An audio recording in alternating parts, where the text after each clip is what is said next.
नमस्कार दोस्तों, कथा मंथन में आप सबका स्वागत है। कथा मंथन में आज की कहानी है गुप्तधन। लेखक मुंशी प्रेमचंद। बाबू हरिदास का ईंटों का पजावा शहर से मिला हुआ था। आसपास के देहातों से सैकड़ों स्त्री पुरुष लड़के नित्य आते और पजावे से ईंटें सिर पर उठाकर ऊपर कतारों में सजाते। एक आदमी पजावे के पास एक टोकरी में कौड़ियाँ लिए बैठा रहता था। मजदूरों को ईंटों की संख्या के हिसाब से कौड़ियाँ बांटता। ईंटें जितनी ज़्यादा होती उतनी ही ज़्यादा कौड़ियाँ मिलती। इस लोभ से बहुत से मजदूर बूते के बाहर काम करते। वृद्धों और बालकों को ईंटों के बोझ से अकड़े हुए देखना बहुत करनाजनक दृश्य था। कभी कभी बाबू हरिदास स्वयं आकर कौड़ी वाले के पास बैठ जाते और ईंटें लादने को प्रोत्साहित करते। यह दृश्य तब और भी दारुण हो जाता जब ईंटों की कोई असाधारण आवश्यकता आ पड़ती। उस समय मजदूरी दूनी कर दी जाती और मजदूर लोग अपनी सामर्थ्य से दूनी ईंटें लेकर चलते। एक एक पग उठाना कठिन हो जाता। उन्हें सिर से पैर तक पसीने से डूबे पजावे की राख चढ़ाई ईंटों का एक पहाड़ सिर पर रखे बोझ से दबे देखकर ऐसा जान पड़ता मानो लोभ का भूत उन्हें जमीन पर पटक कर उनके सिर पर सवार हो गया है। सबसे करुण दशा एक छोटे लड़के की थी जो सदैव अपनी अवस्था के लड़कों से दुगनी ईंटें उठाता। ये दिन परिश्रम और धैर्य के साथ अपने काम में लगा रहता। उसके मुख पर दीनता छाई रहती थी। उसका शरीर इतना कृश और दुर्बल था कि उसे देखकर दया आ जाती थी। और लड़के बनिए की दुकान से गुड़ लाकर खाते। कोई सड़क पर जाने वाली इक्के और हवा गाड़ियों की भाड़ देखता तो कोई व्यक्तिगत संग्राम से अपनी जीवा और बाहु के जौहर दिखाता। लेकिन इस गरीब लड़के को सिर्फ अपने काम से काम था। उसमें लड़कपन की ना चंचलता ही थी, ना शरारत, ना खिलाड़ीपन, यहाँ तक कि उसके होठों पर कभी हंसी भी ना आती थी। बाबू हरिदास को उसकी दशा पर दया आती। कभी कभी कौड़ी वाले को इशारा करते कि उसे हिसाब से अधिक कौड़ियाँ दे दे। कभी कभी वे उसे कुछ खाने को भी दे देते थे। एक दिन उन्होंने उस लड़के को बुलाकर अपने पास बैठाया और उसके समाचार पूछने लगे। ज्ञात हुआ कि उसका घर पास ही के गांव में है। घर में एक वृद्धा माता के सिवा और कोई नहीं है और वह वृद्धा भी किसी पुराने रोग से ग्रस्त रहती है। घर का सारा भार इसी लड़के के सिर पर था। कोई उसे रोटियां बनाकर देने वाला भी ना था। शाम को जाता तो अपने हाथ से रोटियां बनाता और अपनी माँ को भी खिलाता था। जाति का ठाकुर था। किसी समय उसका कुल धन धान्य से संपन्न था। लेन देन होता था और शक्कर का कारखाना चलता था।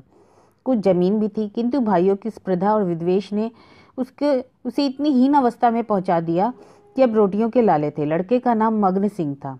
हरिदास ने पूछा, गांव वाले तुम्हारी कुछ मदद नहीं करते? अरे वाह, उनका वश चले तो वे मुझे सब मार ही डाले। सब समझते कि मेरे घर में रुपए गड़े हैं। हरिदास ने उत्सुकता से पूछा, पुराना घर है, कुछ ना कुछ तो होगा। तुम्हारी माँ ने इस विषय में तुमसे कुछ तो कहा होगा। नहीं बाबूजी, एक भी पैसा नहीं है। रुपए होते तो क्या अम्मा इतनी तकलीफ में होती? बाबू हरिदास मग्न सिंह से इतने प्रसन्न हुए कि उसे मजूरों की श्रेणी से उठाकर अपने नौकरों में रख लिया। उसे कौड़ियां बांटने का काम दिया और पजावे में मुंशी जी को ताकीद कर दी कि इसे कुछ पढ़ना लिखना भी सिखा दे। इस पर अनाथ के भाग्य जाग उठे। मगन सिंह बड़ा ही कर्तव्यशील और चतुर लड़का था। उसे कभी देर ना होती, कभी नागा भी ना करता और थोड़े ही दिनों में उसने बाबू साहब का विश्वास प्राप्त कर लिया। लिखने पढ़ने में भी कुशल हो गया। बरसात के दिन थे। पजावे में पानी भरा हुआ था। कारोबार बंद था। मग्न सिंह 3 दिनों से गैर हाजिर था। हरिदास को चिंता हुई, क्या बात है, कहीं बीमार तो नहीं पड़ गया, कोई दुर्घटना तो नहीं हो गई। कई आदमियों से पूछताछ की पर कुछ पता न चला। तो वे चौथे दिन खुद ही पूछते पूछते मगन सिंह के घर को पहुंचे। घर क्या था, पुरानी समृद्धि का ध्वंसा अवशेष मात्र था। उनकी आवाज सुनते ही मग्न सिंह बाहर निकल आया। हरिदास ने पूछा, कई दिन से आए क्यों नहीं, माता का क्या हाल है? मग्न सिंह ने अवरुद्ध कंठ से उत्तर दिया, अम्मा आजकल बहुत बीमार है, कहती है अब ना बचूंगी। कई बार आपको बुलाने के लिए मुझसे कह चुकी है, पर मैं संकोच के मारे आपके पास ना आता था। अगर अब आप सौभाग्य से आ गए हैं तो जरा चलकर उन्हें देख लीजिए, उनकी लालसा भी पूरी हो जाए। हरिदास भीतर गए। सारा घर भौतिक निस्सरता का परिचायक था। सुर्खी, कंकड़, ईंटों के ढेर चारों ओर पड़े हुए थे। विनाश का प्रत्यक्ष स्वरूप था। केवल 2 कोठरियां गुजर करने लायक थी। मगन सिंह ने एक कोठरी की ओर इशारा करके उन्हें बताया। हरिदास भीतर गए तो देखा कि वृद्धा एक सड़े हुए काठ के टुकड़े पर पड़ी कड़हा रही है। उनकी आहट पाते ही आंखें खोली और अनुमान से पहचान गई। बोली, आप आ गए, बड़ी दया की, आपके दर्शनों की अभिलाषा थी। मेरे अनाथ बालक के नाथ अब आप ही हैं। जैसे आपने अब तक उसकी रक्षा की वैसे ही उस पर निगाह सदैव रखिएगा। मेरी विपत्ति के दिन पूरे हुए, इस मिट्टी को पार लगा दीजिएगा। एक दिन घर में लक्ष्मी का वास था। अदिन आए तो उन्होंने भी आंख फेर ली। पुरखों ने इसी दिन के लिए कुछ थाती धरती माता को सौंप दी थी। उसका बीजक बड़े यत्न से रखा था, पर बहुत दिन से उसका कहीं पता न लगता था। मग्न के पिता ने बहुत खोजा पर ना पा सके, नहीं तो हमारी दशा इतना हीन ना होती। आज 3 दिन हुए मुझे वह बीजक आप ही आप रद्दी के कागजों में मिल गया। तब से उसे छिपा कर रखे हुए मग्न बाहर है। मेरे सिरहाने जो संदूक रखा है उसी में वह बीजक है। उसमें सब बातें लिखी हैं। उसी से ठिकाने का भी पता चल जाएगा। अवसर मिले तो खुदवा डालिएगा, मगन को दे दीजिएगा। यही कहने के लिए आपको बार बार बुलवाती थी। आपके सिवा मुझे किसी पर विश्वास नहीं। संसार से धर्म उठ गया। किसकी नीयत पर भरोसा किया जाए। हरिदास ने बीजक का समाचार किसी से न कहा। नीयत बिगड़ गई, दूध में मक्खी पड़ गई। बीजक से ज्ञात हुआ कि धन उस पर घर से 500 डग पश्चिम की ओर एक मंदिर के चबूतरे के नीचे है। हरिदास धन को भोगना चाहते थे, पर इस तरह से कि किसी को कानो कान खबर ना हो। काम कष्ट साध्य था। नाम पर धब्बा लगने की प्रबल आशंका थी, जो संसार में सबसे बड़ी यंत्रणा है। कितनी घोर नीचता थी। जिस अनाथ की रक्षा की, जिसे बच्चे की भांति पाला, उसी के साथ विश्वासघात। कई दिनों तक आत्मवेदना की पीड़ा सहते रहे। अंत में कुतर्कों ने विवेक को परास्त कर दिया। मैंने कभी धर्म का परित्याग नहीं किया और ना कभी करूंगा। क्या कोई ऐसा प्राणी भी है जो जीवन में एक बार भी विचलित ना हुआ हो? यदि है तो वह मनुष्य नहीं, देवता है। मैं मनुष्य हूँ, मुझे देवताओं की पंक्ति में बैठने का दावा नहीं है। मन को समझाना, बच्चे को फुसलाना है। हरिदास सांझ को सैर करने के लिए अपने घर से निकल जाते और जब चारों तरफ सन्नाटा छा जाता तो मंदिर के चबूतरे पर आ बैठते और एक कुदाली से उसे खोदते। दिन में 2-1 बार इधर उधर ताक झाँक करते कि कहीं कोई चबूतरे के पास खड़ा तो नहीं है। आधी रात में उन्हें अकेले बैठे ईंटों को हटाते हुए उतना ही भय होता जितना किसी भ्रष्ट वैष्णव को आमिष भोजन से होता है। चबूतरा लंबा चौड़ा था। उसे खोदते 1 महीना लग गया और अभी आधी मंजिल भी तय न हुई थी। इन दिनों उनकी दशा उस मनुष्य की सी थी जो कोई मंत्र जगा रहा हो। चित्त पर चंचलता छाई रहती, आंखों की ज्योति तीव्र हो गई थी।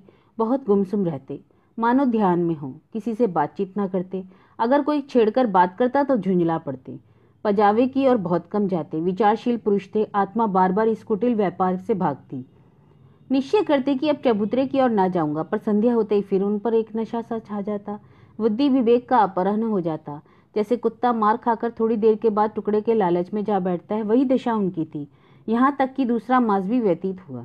बस की रात थी। हरिदास मलिन हृदय में बैठी हुई कालिमा की भांति चबूतरे पर बैठे थे। आज चबूतरा खुद जाएगा। जरा देर तक और मेहनत करनी पड़ेगी। कोई चिंता नहीं, घर में लोग चिंतित हो रहे होंगे, पर अभी निश्चित हुआ जाता है कि चबूतरे के नीचे क्या है। पत्थर का तहखाने निकल आया तो समझ जाऊंगा धन अवश्य होगा, और तहखाना ना मिले तो मालूम होगा कि सब धोखा है। कहीं सचमुच तहखाना ना मिले तो बड़ी दिल लगी होगी। मुफ्त में उल्लू बनूं, पर नहीं। कुदाली खटखट बोल रही है। हाँ, पत्थर की चट्टान है। उन्होंने टटोल कर देखा तो भ्रम दूर हो गया। चट्टान थी। तहखाना मिल गया, लेकिन हरिदास खुशी से उछले कूदे नहीं। और जब वे घर लौटे तो उनके सिर में दर्द होने लगा। समझे थकान है, लेकिन यह थकान नींद से ना गई। रात को उन्हें जोर का बुखार चढ़ा और 3 दिन के ज्वर में पड़े रहे। किसी दवा से फायदा न हुआ। इसी रुग्ण अवस्था में हरिदास को बार बार भ्रम होता, कहीं यह मेरी तृष्णा का दंड तो नहीं है। जी में आता कि मगन सिंह को बीजक देतूं और क्षमा की याचना करूं, पर भंडाफोड़ होने के भय से मुंह बंद हो जाता। ना जाने ईसा के अनुयायी कैसे पादरियों के सम्मुख अपने जीवन भर के पापों की कथा सुनाया करते थे। हरिदास की मृत्यु के पीछे यह बीजक उनके सुपुत्र प्रभुदास के हाथ लगा। बीजक मगन सिंह के पुरखों का लिखा हुआ है, इसमें लेश मात्र भी संदेह न था। लेकिन उन्होंने सोचा पिताजी ने कुछ सोचकर ही इस मार्ग पर पग रखा होगा। वे कितने नीति पारायण, कितने सत्यवादी पुरुष थे। उनकी नीयत पर किसी को संदेह नहीं हुआ। जब उन्होंने इस आचार को घृणित नहीं समझा तो मेरी क्या गिनती है। कहीं यह धन हाथ आ जाए तो कितने सुख से व्यतीत हो। शहर के रईसों को दिखा दूं कि धन का सदुपयोग क्यों कर होना चाहिए। बड़ों बड़ों का सिर नीचा कर दूं। शाम होते ही वे इरादा पक्का करके घर से बाहर निकले। वही समय था, वही चौकन्नी आंखें और वही तेज कुदाली। ऐसा ज्ञात होता था मानो हरिदास की आत्मा इस नए भेष में अपना काम कर रही हो। चबूतरे का धरातल तो खुद ही चुका था। अब संगीन तहखाना था। जोड़ों को हटाना कठिन था। पुराने जमाने का पक्का मसाला था। कुल्हाड़ी उचट उचट कर लौट आती। कई दिनों से ऊपर की दरारें खुली, लेकिन चट्टानें जरा भी ना हिली। तब वह लोहे की छड़ से काम लेने लगे, लेकिन कई दिनों तक जोर लगाने पर भी चट्टानें ना खिसकी। सब कुछ अपने ही हाथों करना था। किसी से सहायता तो मिल ना सकती थी। यहाँ तक कि फिर वही आई अमावस्या की रात। प्रभुदास को जोर लगाते 12 बज गए और चट्टानें भाग्य की रेखाओं के भांति अटल थी, पर आज इस समस्या का हल करना आवश्यक था। कहीं तहखाने पर किसी और की नजर पड़ जाए तो मन की लालसा मन में ही रह जाएगी। यह सोचकर वह चट्टान पर बैठकर सोचने लगे, क्या करूं, बुद्धि काम नहीं करती। सहसा उन्हें एक युक्ति सूझी, क्यों ना बारूद से काम लूं, और इतने अधीर हो रहे थे कि कल पर भी इस काम को छोड़ न सके। सीधे बाजार की तरफ चले। 2 मील का रास्ता हवा की तरह तय किया, पर वहां पहुंचे तो दुकानें बंद हो चुकी थी।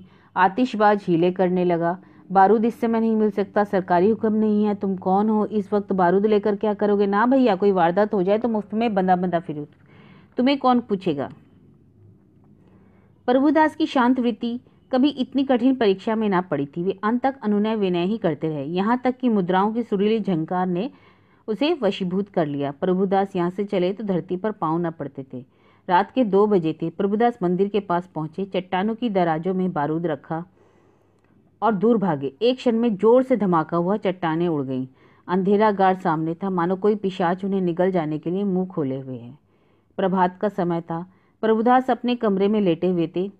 सामने लोहे की संदूक में 10,000 पुरानी मोहरें रखी हुई थीं। उनकी माता सिरहाने बैठी पंखा जल रही थी। प्रभुदास ज्वर की ज्वाला से जल रहे थे।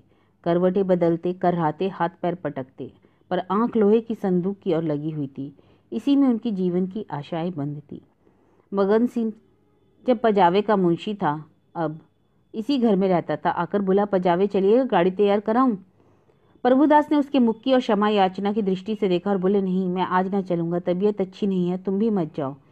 मग्न सिंह उनकी दशा देखकर डॉक्टर को बुलाने चला। 10 बजते बजते प्रभुदास का मुख पीला पड़ गया, आंखें लाल हो गई। माता ने उनकी ओर देखा तो शोक से विहल उठी। बाबू हरिदास की अंतिम दशा उनकी आंखों में फिर गई। जान पड़ता था यह उसी शोक घटना की पुनरावृत्ति है। वह देवताओं की मनौतियां मना रही थी, किंतु प्रभुदास की आंखें उसी लोहे के संदूक पर लगी हुई थी जिस पर उन्होंने अपनी आत्मा अर्पण कर दी थी। उनकी स्त्री आकर उनके पैताने बैठ गई और बिलक बिलक कर रोने लगी। प्रभुदास की आंखों में से आंसू बह रहे थे, पर वे आंखें उसी लोहे के संदूक की ओर निराशापूर्ण भाव से देख रही थी। डॉक्टर ने आकर देखा, दवा दी और चला गया, पर दवा का उल्टा असर हुआ। प्रभुदास के हाथ पांव सर्द हो गए, मुख निस्तेज हो गया, हृदय की गति मंद पड़ गई, पर आंखें संदूक की ओर से ना हटी। के लोग जमा हो गए। पिता और पुत्र के स्वभाव और चरित्र पर टिप्पणियां होने लगी। दोनों शील और विनय के पुतले थे। किसी को भूलकर भी कभी कड़ी बात ना कही थी।